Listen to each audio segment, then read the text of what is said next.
Hello everyone and good morning. My name is Vivek Sharma and today we have four major articles to discuss. First article is about Digital Personal Data Protection Act. Second article is about District Mineral Foundation. Third article is about Public Account Committee. And last में हम बात करेंगे south Korea के wild fire की। आइए शुरुआत करते हैं। सबसे पहले आर्टिकल का कंटेक्स्ट समझते हैं। देखिए, आपको पता होगा DPDP act, digital personal data protection act को इंट्रोड्यूस किया गया था 2023 में। थोड़ा इसका बैकग्राउंड समझते हैं एंड फिर इस आर्टिकल को समझने में हमें काफी हेल्प मिलेगी। एक्चुअल में डीपीडीपी एक्ट, इसकी शुरुआत हुई थी 2011 में, जब जस्टिस एपी शाह कमेटी ने रेकमेंड किया था कि भारत के अंदर प्रिवेसी को लेके लेजिस्लेशन होना चाहिए ताकि लोगों का पर्सनल डाटा प्रोटेक्ट किया जा सके। अब 6 साल तक कुछ नहीं होता है। देन पुट्टुस्वामी केस आता है। पुट्टुस्वामी केस में सुप्रीम कोर्ट ये कहती है कि भाई हमें एक स्ट्रॉन्ग डाटा प्रोटेक्टिंग फ्रेमवर्क की रिक्वायरमेंट है ताकि लोगों का fundamental right, that is right to privacy, हम इसको प्रोटेक्ट कर सकें। 2019 में गवर्नमेंट फर्स्ट बिल लेके आती है, बट कहीं ना कहीं ये बिल पास नहीं हो पाता है। बाद में गवर्नमेंट विड्रॉ करती है कुछ क्रिटिसिज्म के बाद, एंड 2022 में गवर्नमेंट एक रिवाइज वर्जन लेके आती है जो आगे चलकर डीपीडीपी एक्ट के अंडर 2023 में कन्वर्ट होता है। अब इसके मेजर फीचर्स की बात की जाए तो यहां पर क्रॉस बॉर्डर डाटा ट्रांसफर के बारे में बात की गई है, but only with friendly Nations, मतलब जिनके साथ हमारे रिलेशंस अच्छे हैं। अगर वो कुछ डाटा हमारा अपने फॉरेन सर्वर्स के अंदर भी रखना चाहें तो रख सकते हैं। दूसरी चीज, यहां पर डाटा प्रोटेक्शन बोर्ड बनाया जाएगा।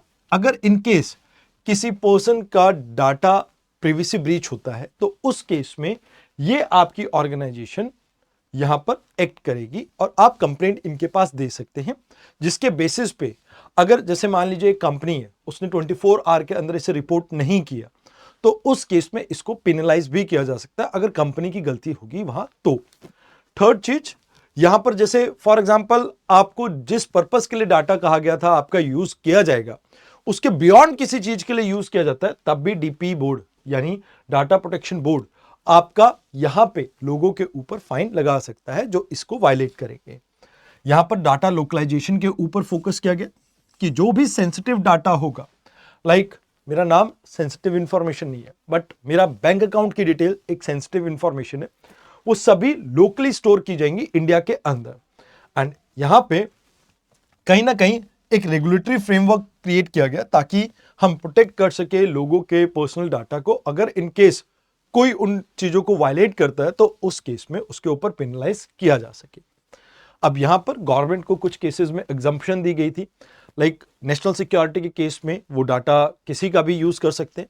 देन यहां पर डाटा फिड्यूशरीज जो हैं, जो सर्विसेज प्रोवाइड कर रहे हैं जैसे Meta and many other companies, तो उनको कहा कि भाई सिक्योरिटी और कंप्लायंस की रिस्पॉन्सिबिलिटी आपकी है, वायलेट करेंगे तो आपको पेनल्टी इंपोज की जा सकती है। देन डाटा की स्कोप की बात की जाए तो इसको डिफाइन करता आपका ये कहीं ना कहीं डिजिटल डाटा प्रोटेक्शन एक्ट। अब इसमें किस पर्पस के लिए आप डाटा यूज कर सकते हैं उसको डिफाइन करना पड़ेगा, एंड इन केस अगर लोग कंसेंट नहीं देते तो आप उनका डाटा नहीं ले सकते, एंड आप कभी भी अपना कंसेंट वापस ले सकते हैं। इन एडिशन टू दिस, यहां पर डाटा प्रिंसिपल राइट भी है आपका, जहां पर आपके पास अपने डाटा को एडिट करना, इरेज करना, करेक्ट करना और एक्सेस करना, इन सभी तरह के अधिकार रहेंगे। अब देखो, वैसे तो ओवरऑल ये राइट जो प्रोवाइड किए गए हैं इसके अंडर फंडामेंटल राइट्स को प्रोटेक्ट करने के लिए सफिशिएंट है, बट इसमें एक ऐसा प्रोविजन है that is given under section 44 clause 3 जो कहीं ना कहीं सेक्शन 8 क्लॉज 1 क्लॉज जे को अमेंड करता है आपके आरटीआई एक्ट यानी राइट टू इंफॉर्मेशन एक्ट का। अब इसमें क्या है इसको मैं आपको समझाना चाहूंगा।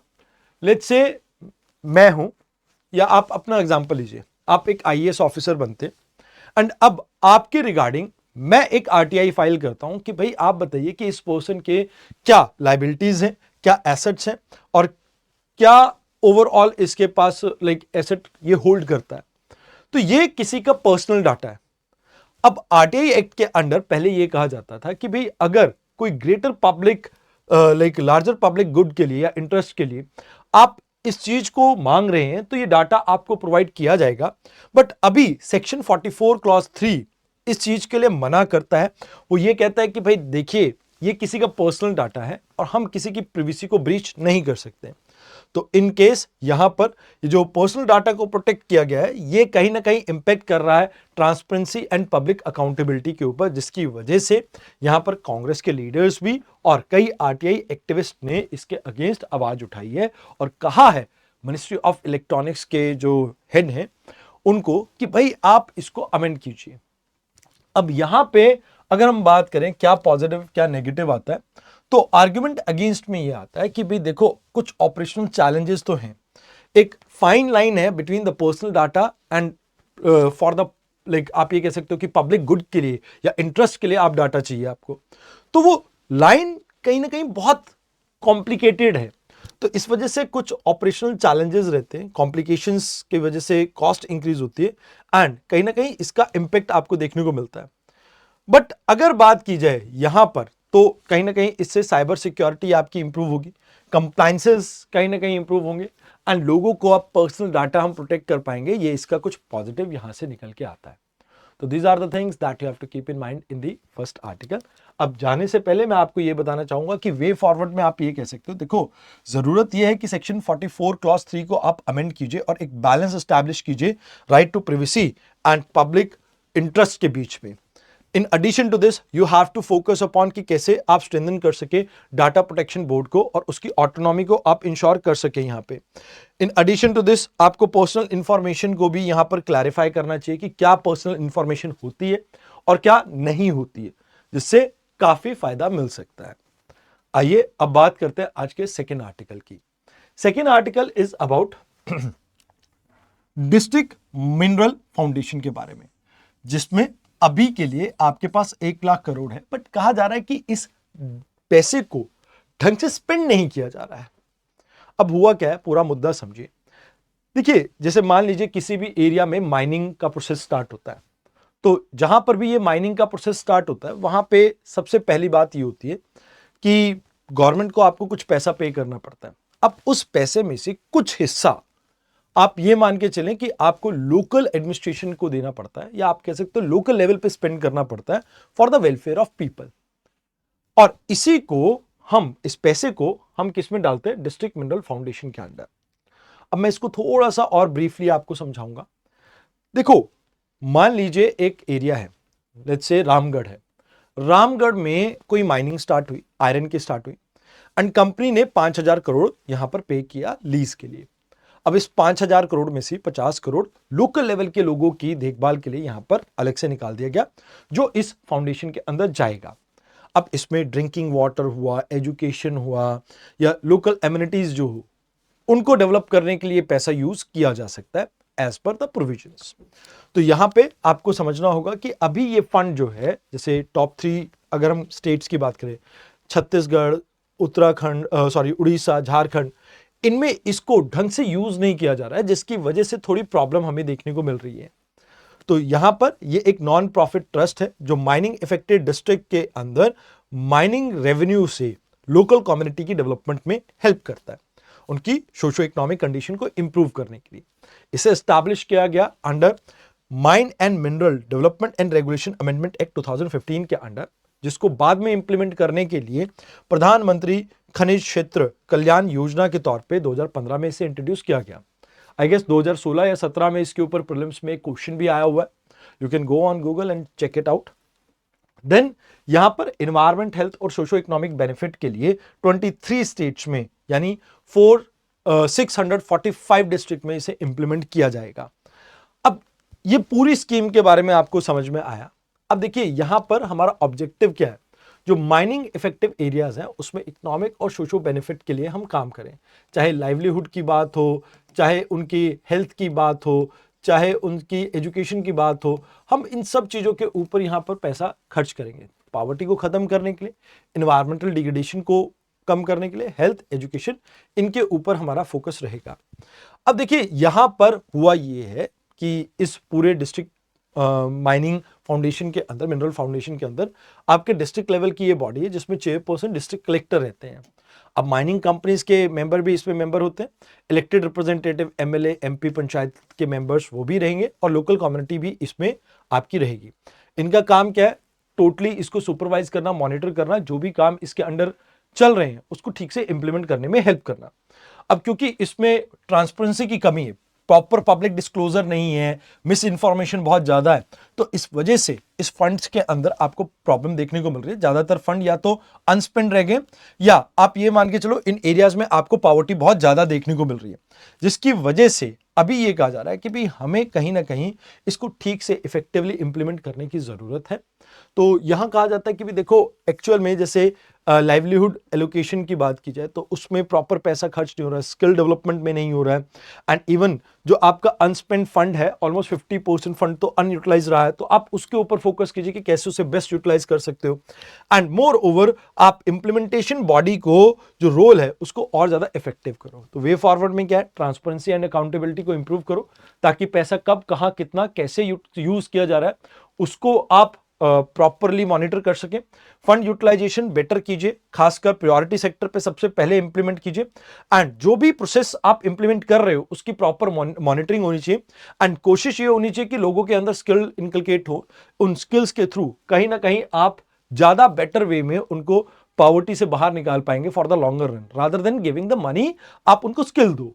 एंड लास्ट में कहा जाता है कि भाई देखो इन्वायरमेंटल प्रोटेक्शन के ऊपर भी आप फोकस कीजिए, क्योंकि माइनिंग एरिया में जैसे डस्ट पार्टिकल पार्टिकुलेट मैटर बहुत ज्यादा होता है, तो उनकी वजह से लंग्स के ऊपर इंपैक्ट पड़ता है, ड्रिंकिंग वाटर की अवेलेबिलिटी के ऊपर इंपैक्ट पड़ता है, तो आप इन्वायरमेंटल डिग्रेडेशन को कम से कम करो। तो ये चीजें हैं जो आपको इस आर्टिकल में याद रखनी है। आइए अब बात करते हैं आज के थर्ड आर्टिकल की। पब्लिक अकाउंट कमेटी, जो कि एक 22 मेंबर की बॉडी है, जो कि वन ऑफ द ओल्डेस्ट आप पार्लियामेंट्री कमेटी में से एक कह सकते हैं।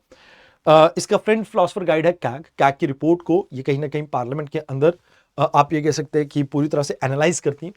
तो कहीं ना कहीं जब ये कहा जाता है कि भाई जो आपकी एग्जीक्यूटिव है वो पार्लियामेंट को रिस्पॉन्सिबल है या लेजिस्लेचर को रिस्पॉन्सिबल है, तो उस फाइनेंशियल रिस्पॉन्सिबिलिटी को इंश्योर करने के लिए आपकी पार्लियामेंट्री अकाउंट कमेटी आपकी कहीं ना कहीं काम करती है, या पब्लिक अकाउंट कमेटी आपकी वर्क करती है।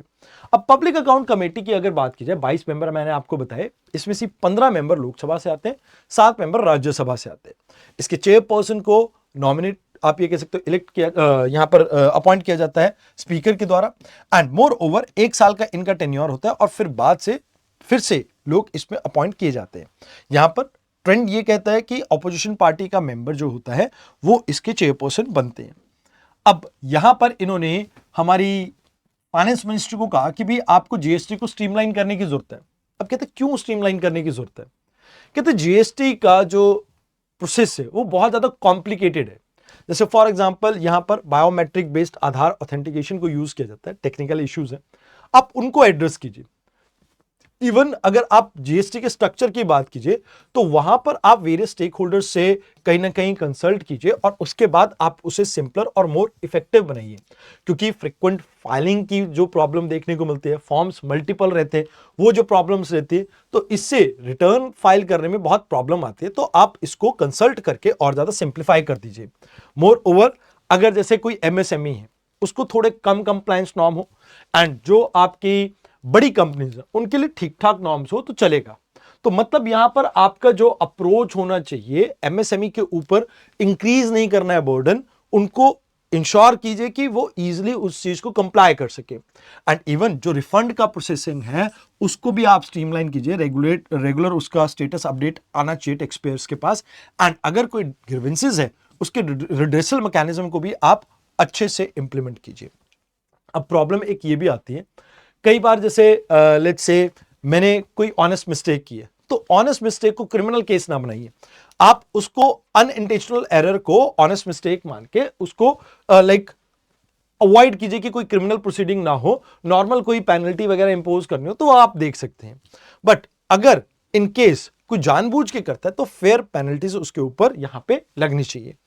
तो इसके साथ साथ आप एआई का इस्तेमाल कर सकते हो, क्योंकि टेक्नोलॉजी नहीं आ चुकी है, तो इससे आप बेटर फोरकास्टिंग कर सकते हो, बेटर एनालिसिस कर सकते हो, और जीएसटी अगर सिंप्लीफाई होगा तो इससे देश का बहुत फायदा होगा। अब जीएसटी की बात की जाए, एक्चुअल में जीएसटी के बारे में मैं ये कहूंगा कि इसकी शुरुआत हुई थी 2017 में, बट 17 में तो ये आया था, उससे पहले की अगर हिस्ट्री की बात की जाए तो 2000 में अटल बिहारी वाजपेयी गवर्नमेंट के टाइम पे फर्स्ट टाइम इसे प्रपोज किया गया था और बाद में केलकर कमेटी टास्क फोर्स इसके ऊपर बनी थी जिसने एक कॉम्प्रिहेंसिव जीएसटी के बारे में बात की थी। देन यूनियन बजट 2006 में कहा गया था कि हम जीएसटी को इंप्लीमेंट करेंगे अप्रैल 2010 से, एंड बाद में 2011 में आपका एक कॉन्स्टिट्यूशनल अमेंडमेंट बिल भी आया बट वो लैप्स कर गया क्योंकि आपकी पार्लियामेंट लैप्स कर गई थी बाद में। देन उसके बाद 2014 में मोदी गवर्नमेंट आती है, एक कॉन्स्टिट्यूशनल अमेंडमेंट लेके आती है, एंड इसके बाद 2016 में ये पार्लियामेंट पास करती है, स्टेट गवर्नमेंट इसे रेटिफाई करती है, एंड 2017 जून में ये आपका इंप्लीमेंट होता है। अब इसमें 3 टाइप के आपके टैक्स है। One is state good and services tax, जो स्टेट गवर्नमेंट को जिसका पैसा मिलेगा। Then central good and services tax, जो कि सेंट्रल के पूल में जाएगा, इंटीग्रेटेड सेंटर और स्टेट के बीच में डिवाइड होगा। तो ये बेसिकली आपका एक डेस्टिनेशन बेस्ड टैक्स है जो लोकेशन के ऊपर होता है। देन इसमें एक कॉम्प्रिहेंसिव यूनिफॉर्म टैक्स सिस्टम आप क्रिएट कर पा रहे। इसको अगर देखा जाए तो मल्टीपल टैक्सेस को खत्म करके एक सिंगल टैक्स आ गया, कॉम्प्रिहेंसिव टैक्स आ गया। तो ये इसके बेनिफिट है, इंडिया की मार्केट को ये यूनिफाई करते हैं, तो जिसकी वजह से जीएसटी काफी इंपॉर्टेंट है। बट इसके अंदर कुछ कमियां चल रही हैं जिसको ठीक करने की यहां पे हमें जरूरत है, रिक्वायरमेंट है। Now let's come to the next article, जहां पर हम साउथ कोरिया की लोकेशन को समझेंगे, बिकॉज यहां पर वाइल्ड फायर अभी आपको देखने को मिल रहा है जिसमें 24 लोग मर गए एंड अप्रोक्सीमेटली 200 से ज्यादा स्ट्रक्चर को नुकसान पहुंचा है। तो ये आपका कोरिया है जो नॉर्थ कोरिया से अलग किया गया है। ये डीमिलिटराइज जोन इस एरिया को कहा जाता है, 38 डैश लाइन के नाम से इस एरिया को आप जानते हैं। एक तरफ येलो सी, एक तरफ ईस्ट सी, जिसे सी ऑफ जापान भी कहा जाता है, और यहां पर कोरियन स्टेट आ जाता है। ये चेचू आपका चेजू स्टेट है जो कि माउंट हेला वाला या जेजू आपका जो आइलैंड है उसको अलग करता है कोरिया से। अब अगर कोरिया की बात की जाए तो जनरली आपको टेम्परेट क्लाइमेट देखने को मिलता है, टाइफून्स और वाइल्ड फायर काफी कॉमन है यहाँ पे। हैन रिवर आप याद रख सकते हैं जो सियोल से होकर निकलती है, एंड यहाँ पर जेजू आइलैंड की बात की जाए तो वॉल्केनिक ओरिजिन का है, वर्ल्ड हेरिटेज साइट है। यहाँ पर मैक्सिमम कंट्री के अंदर आपको क्या देखने को मिलता है, आपको देखने को मिलते हैं माउंटेन टाइप ऑफ टोपोग्राफी। अब बात की जाए आज के लिए आपको मेंस के क्वेश्चन मैं दे रहा हूं, आप वीडियो को पॉज करिए। आपने करना क्या है, जैसे पहला क्वेश्चन है 250 वर्ड में आपने लिखना है, दूसरा 150 वर्ड, तीसरा 150 वर्ड। इसमें से किसी एक क्वेश्चन के ऊपर आप आंसर लिखिए। डेली आंसर राइटिंग प्रैक्टिस से कहीं ना कहीं आपकी मेंस की प्रैक्टिस होती रहेगी, आप अपने कॉम्पिटिटर्स से एटलीस्ट 200 से 300 आंसर अहेड होंगे बाय द टाइम जब आप अपना पहला मेंस लिख रहे होंगे। तो यहां पर पहला क्वेश्चन है, DPDP act 2023 aims to balance data privacy with national security and economic interest. Examine the key provision of act and their implication on individual privacy right. तो इस तरह के 3 क्वेश्चन है। मैं एक बार साइड हट जाता हूं, आप इस क्वेश्चन को कहीं ना कहीं देख सकते हैं, कॉपी पेस्ट कर लीजिए एंड मेक श्योर आप डेली बेसिस पे अपनी आंसर राइटिंग प्रैक्टिस कीजिए। आज की वीडियो में इतना ही था, धन्यवाद।